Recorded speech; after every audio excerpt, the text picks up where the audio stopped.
This is the Magic Treehouse Research Guide, Ancient Greece and the Olympics, a nonfiction companion to the Hour of the Olympics, written by Mary Pope Osborne and Natalie Pope Boyce, read by Mr. Horton.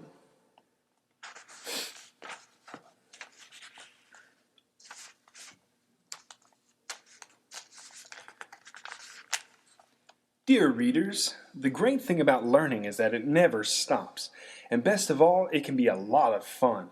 Our adventures in Hour of the Olympics taught us a lot about ancient Greece, but we wanted to learn more. We wanted to find out how the ancient Greeks lived, and we really wanted to know about the ancient Olympics. We wondered if the games were as popular as they are now.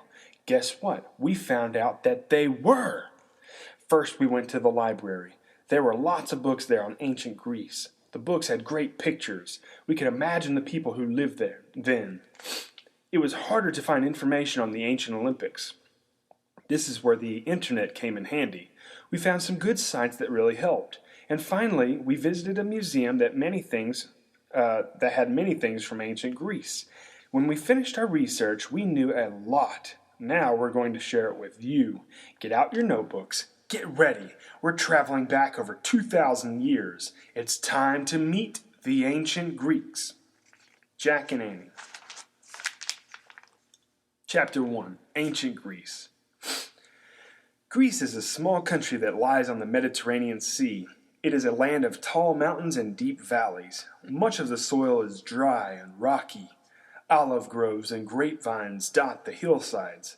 People first settled in Greece thousands of years ago. They were simple shepherds, farmers, and fishermen. As the years passed, the country changed. Greeks lived in cities as well as in the country. The ancient Greeks became artists, writers, builders, and thinkers. By 500 BC, Greek culture had spread all around the Mediterranean and the Black Seas. Athens. Ancient Greece was divided into about 300 city-states, or polis. A city-state is made up of a city and the countryside around it. The city governed the city-state. Athens was one of the most powerful city-states. It got its name from Athena, the goddess of wisdom. Athens was a center of art and learning. The people who lived in Athens were called the Athenians. Athenians loved beauty.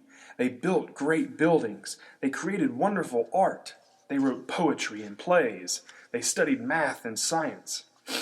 Athens had one of the first democratic governments in the world. This meant that the people, not the king, ran the government. Voting was very important in ancient Greek democracy. I want you to take a break for a second. Look at the top left of page 14. Ancient means very old. And at the top of page 15, you can see the ruins of ancient Athens. Up at the top, you can see the Parthenon. This is what our modern Supreme Court building was modeled after. All right, take a look at the last sentence on page 15. In Athens, only male citizens 20 years or older could vote. A citizen was usually someone born in Athens. Women could not vote. Slaves could not be citizens and had no voting rights. Voters, 20 years old or older, citizens, men only, no slaves. Take a look at the far left of page 16. Over half the people in Athens were slaves. Rivals compete with each other. Sparta. Sparta was a powerful rival of Athens. Sparta and Athens often fought one another, but sometimes they joined together to fight other countries. Sparta was not a democracy like Athens. It was ruled by two kings. Spartans were warriors. They spent much of their time training for war. They didn't share the Athenians' love for beauty and learning. They left no beautiful buildings or art.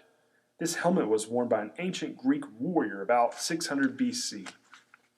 Greek soldiers sometimes rode into battle on elephants. Athens and Sparta were very different, but even though the city-states were not at all alike, they had many things in common. Everyone spoke Greek. They worshipped the same gods. They had many of the same customs, and they were all proud to call themselves Greek. Ancient Greece. Athens, Sparta, the Ionian Sea, the Mediterranean Sea. Sailors used the stars as guides. They sailed close to the shore to keep the land in sight. The boats often carried olive oil, grapes, and grain. Greeks traded these for lumber, metals, and unfortunately, slaves. The Aegean Sea, Rhodes, the Persian Empire. Most cities in Greece were near the Mediterranean Sea. There were few roads. Traveling by boat was usually easier than traveling over the hilly land. Greeks sailed over the Mediterranean on small boats. The boats were made of wood. Some only had one sail. Other boats were rowed in with oars. Chapter 2, Religion. Religion was a big part of Greek life. Greeks worshipped many different gods. They imagined that the gods looked and acted like humans with special powers. They told stories about the gods' adventures. These stories were called myths. The Greeks believed that there were 12 major gods. They thought that these gods lived on top of the tallest mountain in Greece. It was called Olympus. The Greeks believed that the gods lived happy lives on Olympus. Everyone thought that they rested all day and ate wonderful food called ambrosia. Religion. 12 major gods lived good life on Mount Olympus, ate ambrosia. People believed the gods punished them when they were angry. To please the gods, people honored them with gifts and prayers. Families often had altars in the house. They prayed to their favorite gods for protection. Temples. The Greeks built temples for the gods. Temples were often the largest buildings in ancient Greece. Many were very beautiful. Each temple had a statue of a god inside. Some temple statues were 40 feet tall. That's as tall as a school bus standing on end. Sometimes the statues were covered with gold and ivory. The statue of Athena. At the very top, this is the temple of Hephaestus in Athens. Festivals. The Greeks had festivals to honor the gods. A festival was an exciting event. People often traveled to the festival from miles away. They walked to the temple in lines called processions. They brought food, animals, and other gifts to offer the gods. At the top left of the page, you see that sometimes men and women had separate festivals. And at the bottom of the page, people often carried their offerings of wool and fruit in baskets and hung on branches. When they arrived, they sometimes washed the temple statue. Then they put new clothes on it. Festivals often included sporting events. Greeks believed sports honored the gods. People also danced and made music. They believed that all these things made the gods happy. Turn the page to meet some of our favorite gods. Zeus. Zeus was the ruler of the gods. He was the god of the sky, the clouds, and the rain. When Zeus was angry, he hurled thunder and bolts of lightning down the earth. Zeus rewarded people who pleased him, but if someone made him mad, watch out. One of Zeus's enemies was named Atlas. Zeus made Atlas hold up the sky on his back forever. Zeus's wife was Hera, but he fell in love with many other women. He always tried to hide his other loves from Hera. The Greeks believed that when the oak trees rustled, Zeus was talking. On the far right of the page, you see that Atlas is also the name for a book of maps, and we've talked about those. Hera. Hera was the goddess of marriage and married women. She was very jealous of Zeus's girlfriends. Their fights made the heavens shake. Hera never forgave the women that Zeus fell in love with. She spent all of her time getting even with them. One time, Hera was looking for Zeus. She thought he was with one of his girlfriends. She was distracted by a beautiful girl named Echo. Echo was laughing and chattering. As Echo talked, the girls managed to slip away. Hera got very angry at Echo. She forbade her for ever speaking on her own thoughts. Instead, poor Echo could only repeat the last words someone said to her over and over again. Our word echo comes from this myth. Poseidon. Zeus had a brother named Poseidon. He was the god of the seas. Poseidon lived in a palace under the sea.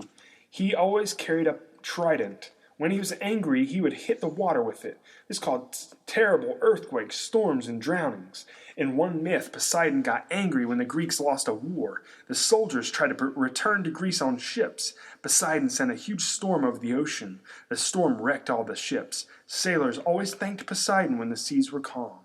A trident is a three-pronged spear. Aphrodite. Aphros means foam in Greek. Aphrodite. Aphrodite was the goddess of love and beauty. Some myths said she came from the foam in the sea. Aphrodite was so charming that no one could resist her. Flowers sprang up when she walked through the fields. The waves laughed when she passed by. Aphrodite is always shown with a smiling face, but she caused problems among the gods too. She made them fall in love with her when they shouldn't. Her special bird was the dove, and her tree was the myrtle. Athena.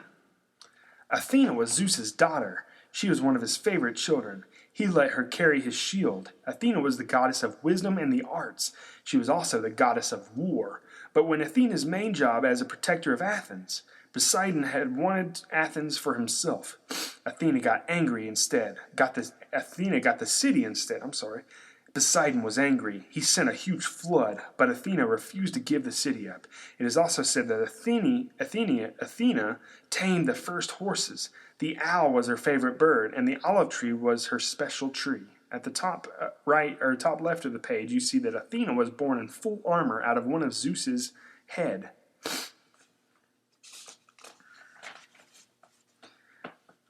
Phoebus Apollo.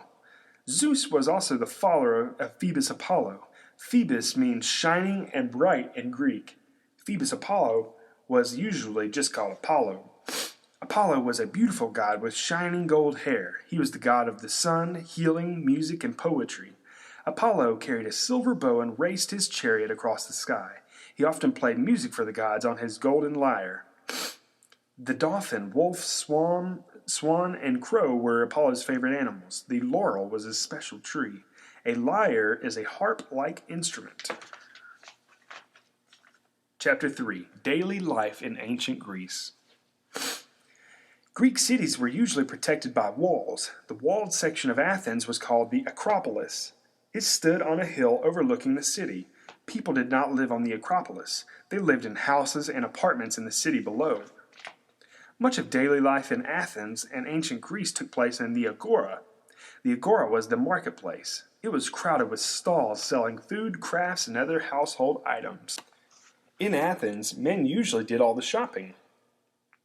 They often met in the Agora to visit and chat about the news of the day. There were also important buildings, temples, and houses in the Agora. Agora comes from the Greek word that means to come together. Houses. Greek houses and apartment buildings were made of stone, clay, or wood. The roofs were made with tile or reeds. Inside there were usually very few rooms. The floors were made of packed dirt or stone. There were wooden chairs, tables, and couches. The families stored their things in baskets or chests. Couches were often for sleeping as well as sitting. And at the very top it says, people came from all over to sell their goods in the Agora. In the middle of the house stood an open courtyard. In good weather, the family gathered there to relax. Greeks cooked in clay pots. The three legs helped the pot balance on rough floors. Women's room, men's room, gate, balcony, courtyard, kitchen, bedroom. And at the bottom of the page it says that women spent most of their time in the house. When they left, a female slave went with them. Then they had a tile roof. Sometimes the family cooked and ate their meals in the courtyard. They often ate bread, olive oil, goat cheese, and porridge made of grains. They also ate figs, grapes, and honey. Clothing and grooming. Greek clothes were very simple. Everyone wore a rectangular piece of cloth called a tunic. Men wore tunics called chitons. That came to the knee. Women and girls wore a longer tunic called a peplus. Woman wearing peplus. At the very top it says girls and women used a belt to shorten their tunics when they exercised. Greek men and women used scented oils in their hair. Greeks often went barefoot at home. At other times they wore sandals, slippers, or even boots. Dress like an ancient Greek. Get an old sheet, fold it in half, wrap it around your body, pin it at the shoulders, tie a belt around your waist. Don't trip. Rich women wore jewelry and makeup. Sometimes they put on white powdered lead on their faces to look pale. Men often went to barbershops to get their hair cut and to see their friends. One Greek man wrote that barbershops were like parties without wine.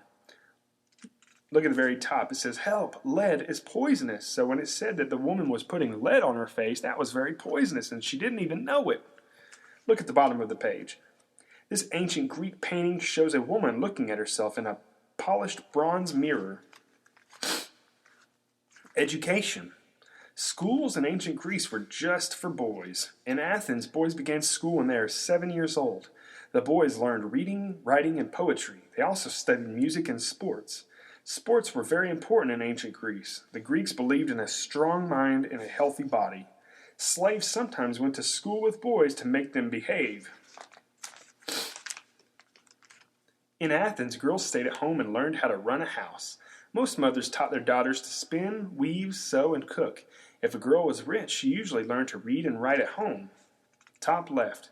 When a girl was born, her family hung wool over the door. At the bottom, it says, the two women on the right are preparing wool to make cloth. Spartan boys went away to military schools when they were 7 years old. Their schools taught them how to be soldiers. In Sparta, girls had more freedom than in Athens. Although they didn't go to school, they learned sports, singing, and dancing. Their main job was to grow up and produce strong Spartan boys. Marriage. Greek girls and women seldom met men who were not in their family. When male visitors arrived, women and girls went into a separate room. But girls in Athens married very young. They were usually only 15 years old. Now look at the top of the page on 49. When a boy was born, a family hung an olive wreath over the door. Their fathers chose their husbands, and the men were often in their 30s. Before marriage, girls presented all their toys to the goddess Artemis. This meant that childhood had come to an end. Fun. Ancient Greeks did many things for fun. Some children enjoyed board games that were almost like checkers and chess. At the top left it says Artemis was the goddess of wild things as well as the protector of the young. At the bottom it says these figures show people playing a popular ancient Greek game called knucklebones. Greek boys and girls played with hoops and dolls. They also played with animals made out of clay or wood. Greeks often danced and played music. They had a lot of different dances. There were dancers to honor the gods. There were dances for weddings and funerals, and there were also dances for harvest time and for victory in war. At the top right page, you see that children kept pets like birds, dogs, mice, turtles, and even goats. At the bottom, shepherds even played music to their sheep. During the day, boys and men spent time at the gymnasium. The gymnasium was like a park where people went to play sports and exercised. In the evening, men sometimes gave parties called the symposia. These parties were for men only. Except for slave girls, women and girls were not allowed. Servants met guests at the door and washed their feet. At the top left, you see that a gymnasium comes from the Greek word that means to exercise naked. Yikes! Everyone drank wine, ate, and talked. Sometimes they recited poetry and they sang. The ancient Greeks had busy lives. They enjoyed their family and their friends. They liked parties, music, and dance. Like people today, they spent time playing sports and keeping fit. But for many Greeks, the very center of life was a love for learning and beauty. During parties, men lay on couches. Sometimes they wore flowers in their hair. Olive trees. Olive trees grow well in the dry, rocky soil of Greece. The ancient Greeks believed that Athena gave the first olive trees to Athens. Over the years, they became very important to ancient Greece. Olive trees are very strong. They can survive very heavy winds and dry weather. The Greeks believed that they were symbols of strength and peace. In some city-states, it was a serious crime to cut one down. People think that some olive trees today are over 2,000 years old. The Greeks cleaned their skin with olive oil and used it in their hair. One Greek poet called olive oil liquid gold. We're on chapter 4, the culture of ancient Greece. Ancient Greece is famous for its culture. Culture is the way a group of people think and live and the art they create. Many Greeks were great thinkers, writers, artists, and builders. Others made discovery in science and medicine. The ideas and works of ancient Greece still inspire us today. Philosophy. Some of the best thinkers in Greece were the philosophers. Philosophers were people who loved wisdom and learning. They were often teachers. Socrates was one of the greatest philosophers. He taught people how to live, how best to live their lives. Socrates believed that money was not enough to make a person happy. He believed that a good person was a happy person. Socrates did not leave any writing behind, but his student Plato wrote down what Socrates said. Plato also became a famous philosopher. He ran a school called the Academy. At the top left, you see that a philosopher means lover of wisdom in Greek. Science and medicine. The Greeks learned a lot about science and medicine. Greek scientists decided that facts, not myths, explain the way that things worked. They studied things like the tides and the stars. Some scientists even figured out how to predict an eclipse. Others believed that the earth was round, not flat. Greek doctors studied the human body to learn how it worked. One famous Greek doctor was named Hippocrates. He wrote an oath for doctors. An oath is a strong promise. Okay, on the top right of this page, most Greeks thought that the earth was the center of the universe. Wrong. At the bottom is a picture of Hippocrates. Greek doctors promised to do no harm. Doctors still make this oath today. It's called the Hippocratic Oath. Greek architecture. Greek architects built incredible buildings. An architect is someone who designs buildings. The Parthenon on the Acropolis was one of the greatest buildings ever built. It was the temple of Athena. Look at the Lincoln Memorial in Washington, D.C., and take a look at the Parthenon in Athens. Does it not look very, very similar to each other? Take a look at the top left page over here. Greek doctors used herbs and other plants as medicine. And at the very bottom of this page, if you think you've seen buildings built like the Parthenon, you are right. If you think you saw them in Washington, D.C., you're right again. Drama. No, I'm not talking about Save the Drama for Your Mama. I'm talking about this kind of drama. Drama, Greeks wrote some of the world's best plays. Drama was popular in ancient Greece.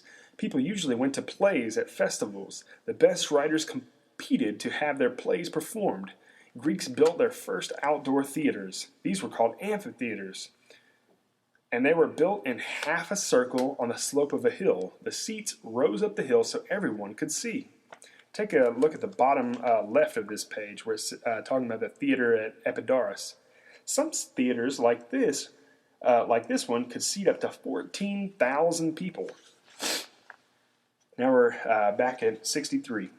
The actors were always men. A group of people stood at the front of the stage. They were called the chorus. The chorus sang.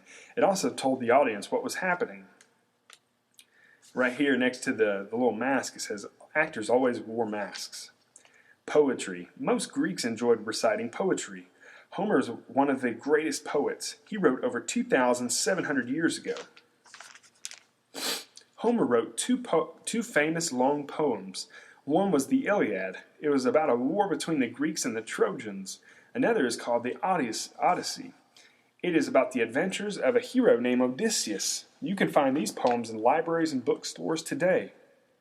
And go up at the top left, it says, people think that Homer was blind. Arts. Greeks were great artists and craftsmen. In Athens, sculptors had workshops all over the city. They created beautiful statues of bronze and marble. Greek potters made wonderful pottery. The decoration on many Athenian pots and vases shows scenes of heroes. Others show us how people looked and lived. The ancient Greeks left a rich culture. We still read the writings and see the plays of ancient Greece. We still study their philosophers. We still admire their art and architecture. The ancient Greeks left gifts for the whole world to enjoy. Turn the page to learn how to speak Greek. Speak Greek. In English, it is anchor. In Greek, akura. English, Bible. Greek, Biblia. English, climate. Greek, klima.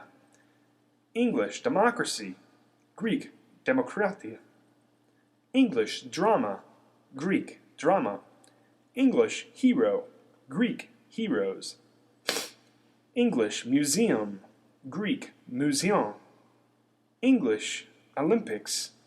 Greek, Olympikos. English, school. Greek, skole. English, theater. Greek, theatron. English, zone. Greek, zone. English has a lot of words that come from the ancient Greece. In fact, The word alphabet comes from the first two letters of the Greek alphabet, alpha and beta. You probably know more Greek than you think. Chapter 5, Early Olympics. The ancient Greeks believed that strong bodies in sports pleased the gods, so they honored the gods with sporting events and contests. The Olympics began as a festival to honor Zeus. The first Olympics were held in 776 BC. They were held in Olympia in the city-state of Elis. The early Olympics were very simple. There was only one event. Runners ran a foot race called the Stade. Take a look at the bottom of the page across from 69. Yikes! In the early Olympics, athletes wore tunics. Later, they competed without clothes. We get the word stadium from the Greek word stade. Over the years, other sports were added. People traveled from all over to see the games. The Olympics were the most popular festival in Greece. Messengers. The Olympics were held every 4 years. They lasted 5 days. The games were always held during the hottest months of the summer. As the time drew near, messengers left Elis. They traveled all over Greece. It was their job to announce the dates for the games. The messengers were easy to spot. They wore cloaks and carried wands. Who could compete? Only Greek citizens could compete in the Olympics. No one who had committed a crime could compete. Women and slaves were not allowed to be in the games. Each city-state chose its best athletes to send to the Olympics. They came from all over Greece. Some were simple shepherds or fishermen. Others were powerful generals or businessmen. Their skill in sports made them all equal at the games. First Olympics, held in Olympia, festival for Zeus, Greek citizens, no criminals, no girls or slaves. At the top right, it says athlete comes from the Greek word that means to compete for a prize. Calipatera. There was one woman who didn't obey the rules. Her name was Calipatera. Her father and brother were Olympic winners. After her husband died, she trained her son for the Olympics.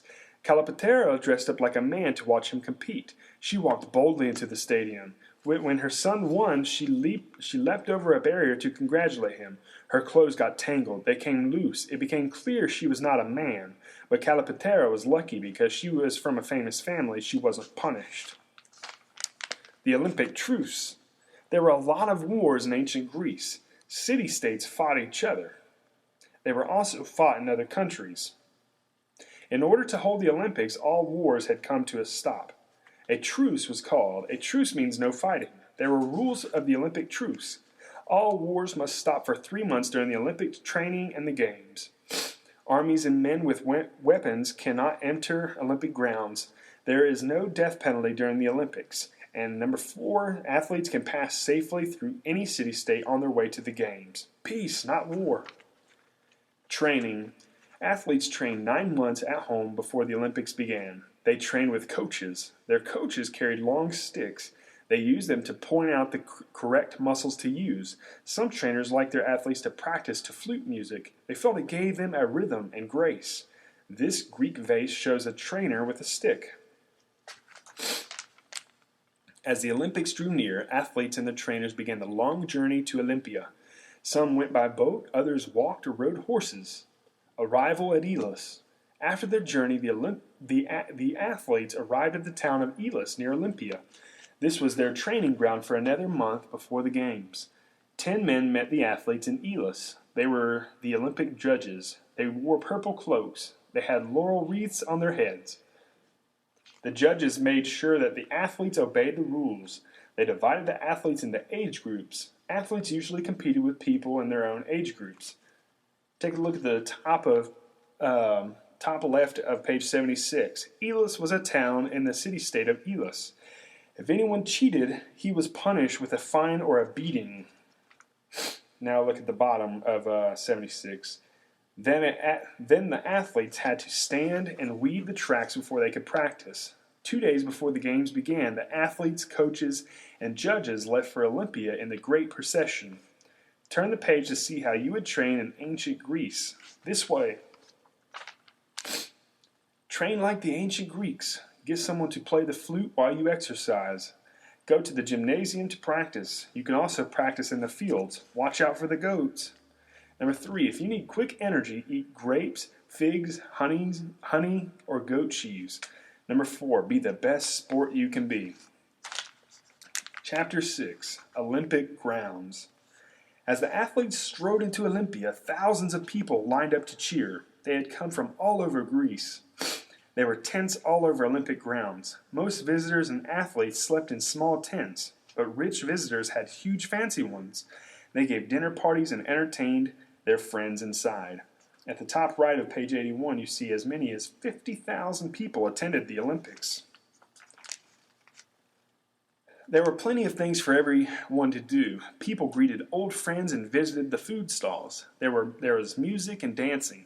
Philosophers gave talks. People crowded around as the poets read their latest poems. Plato visited the games when he was 70 years old. The Altus was one of the most important places in Olympia.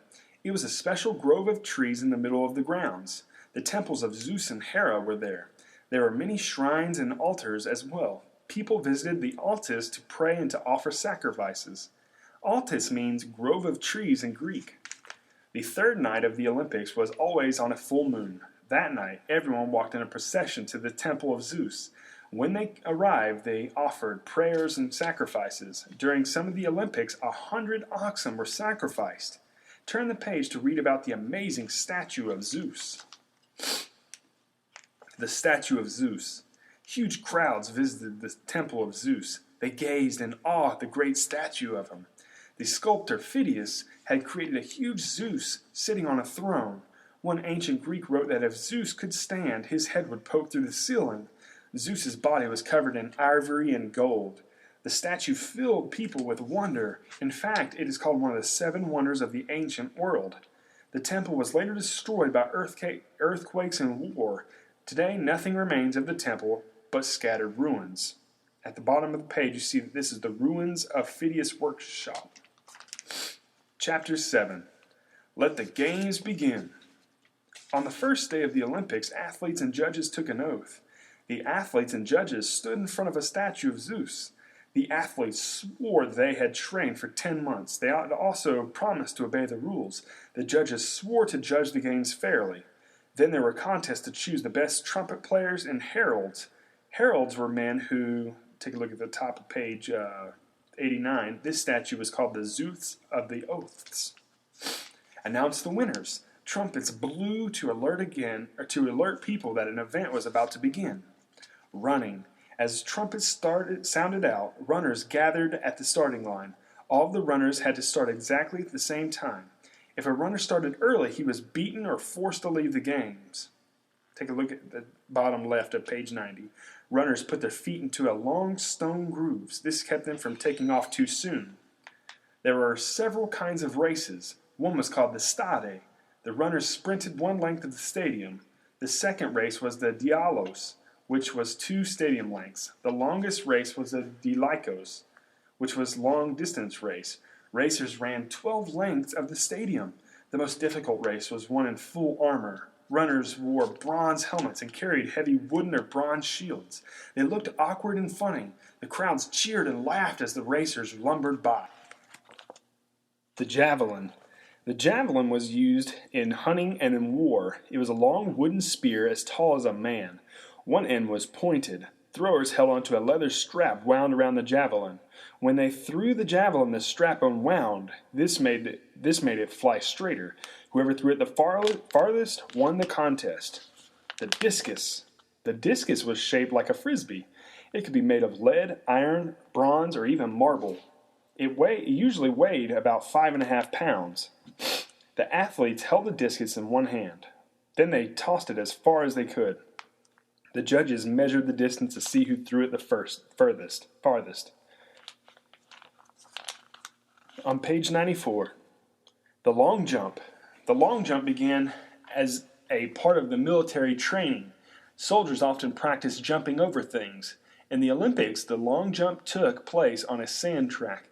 Athletes put weights in both hands. They swung their arms forward and then back, and then they jumped as far as they could. Flute music played during the long jump. Wrestling. Wrestling also began with soldiers. They practiced it for hand-to-hand combat. Olympic wrestlers wrestled in the sand. In one event, they had to throw another wrestler to the ground from a standing position.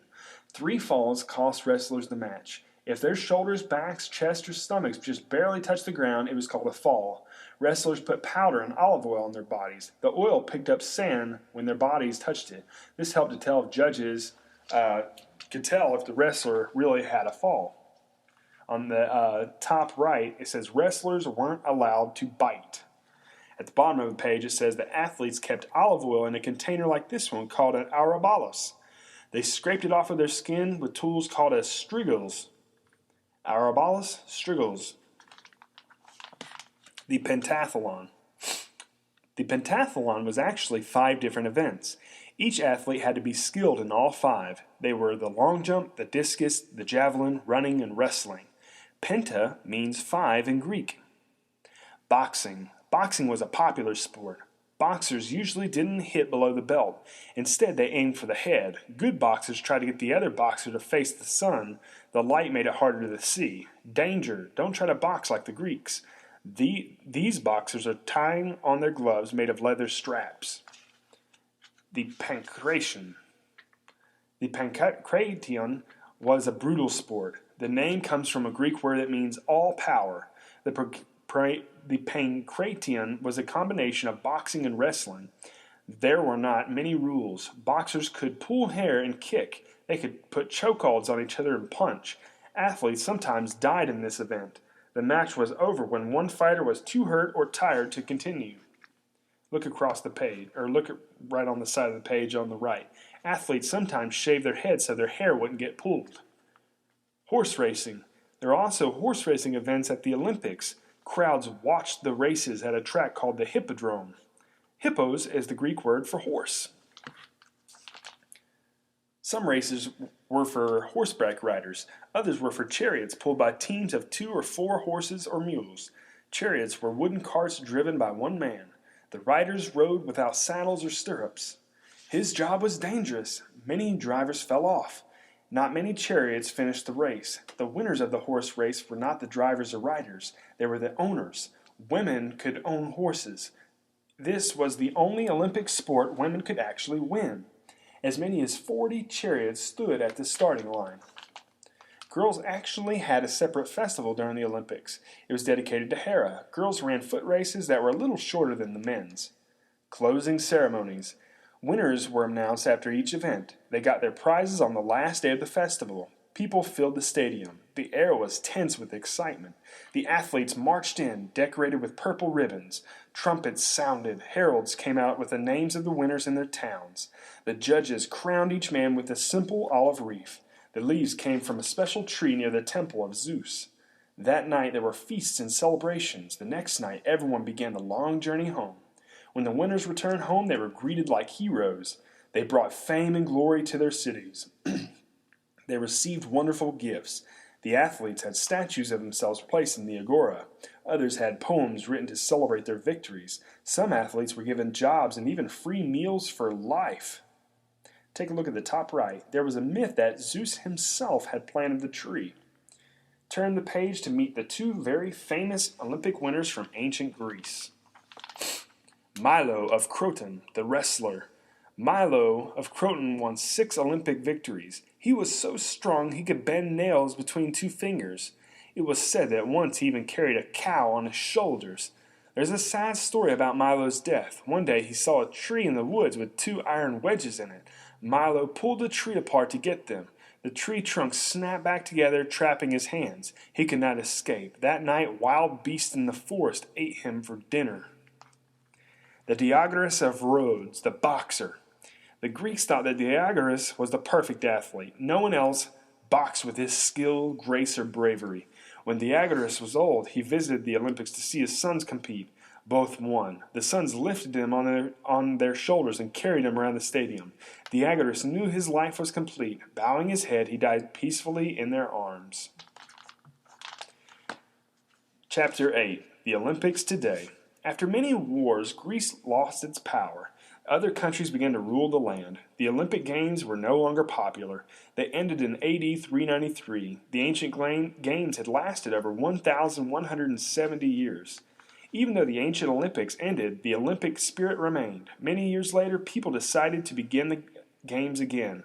The first modern Olympic Games took place in Greece in 1896. Many things are different in the modern Olympics. The Games are no longer held to honor the gods. Today they are a sporting event only. They are not just held in Greece. Every Olympics, a different country hosts the Games. Athletes come from countries all over the world. Today the Games are not just for men and boys. Women and girls play a big part in the Olympics as well. And today there are many more games. There are both summer and winter Olympics. The summer and winter games are held every 4 years. Some things, however, are the same. Athletes still devote years to training. They still take an oath to compete fairly and to obey the rules. Like the ancient Greeks, they try to be good sports and to do their best.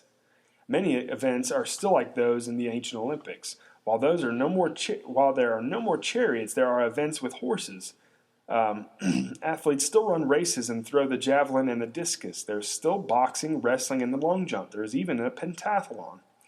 At the top, it says that the Winter Olympics include ice skating, skiing, and snowboarding.